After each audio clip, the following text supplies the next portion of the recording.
On a créé plusieurs régies publicitaires depuis 20 ans. Qui ont toutes plutôt pas mal réussi et on essaie de faire progresser la cause et de l'annonceur, de l'utilisateur et surtout des médias. Et c'est vrai qu'on a vu arriver il y a plusieurs années l'ère en fait de l'ID-less avec cette énorme progression de quelques walled gardens qui, de façon assez tentaculaire, prendre la main en fait sur la donnée. Et du coup, ça causait tout un tas de soucis, notamment aux éditeurs, même aux annonceurs. Et donc, on s'est dit qu'il fallait réinventer un truc nouveau qui fonctionnait mieux. L'idée de ce nouveau système, c'est de cesser d'interrompre l'utilisateur au lieu d'essayer de placer quelque chose à un endroit où on embête l'utilisateur, on met ça à un endroit où il a terminé ce qu'il est en train de faire, ce qui est en réalité le seul endroit où il peut s'intéresser à un nouveau truc. Ensuite, on a changé l'approche.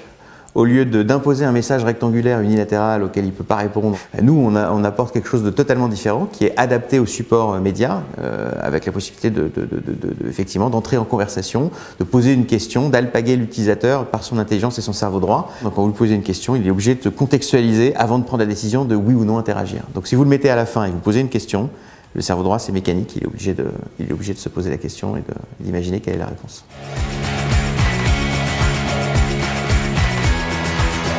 Le taux d'interaction moyen de Biop a même tendance à progresser d'ailleurs au fil du temps et il est aux alentours d'1% aujourd'hui, entre 0,9 et 1,2, ça dépend des mois. Voilà. On travaille avec de plus en plus d'annonceurs. Hein. Dans les faits, là, on est en train de vivre une accélération assez intéressante, hein, parce qu'on fait 2,5 fois le chiffre d'affaires l'année dernière, pour l'instant sur le début d'année. Je dirais qu'on a probablement 50% du top 200 annonceurs français qui travaillent avec nous déjà dans l'énergie, l'automobile, beaucoup. L'automobile est un bon révélateur en fait, hein, de l'efficacité d'un système. Comme vous vendez beaucoup moins de produits quand vous vendez des shampoings, bah, ça se voit tout de suite quand c'est quelque chose qui fonctionne bien. Et cette nouvelle approche, à la fois contextuelle et en même temps conversationnelle et non interruptive, ça fonctionne extrêmement bien pour expliquer les produits, notamment comme des voitures, et l'efficacité est absolument incroyable.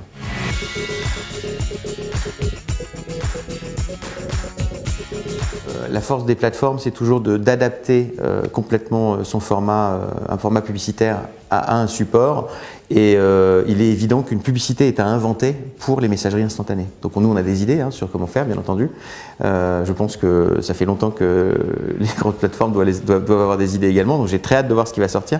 Mais c'est probablement quelque chose qui n'existe pas aujourd'hui, mais auquel on va assister dans les années qui viennent.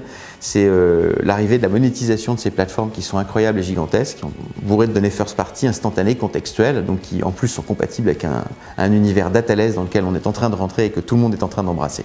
Donc ça va être passionnant.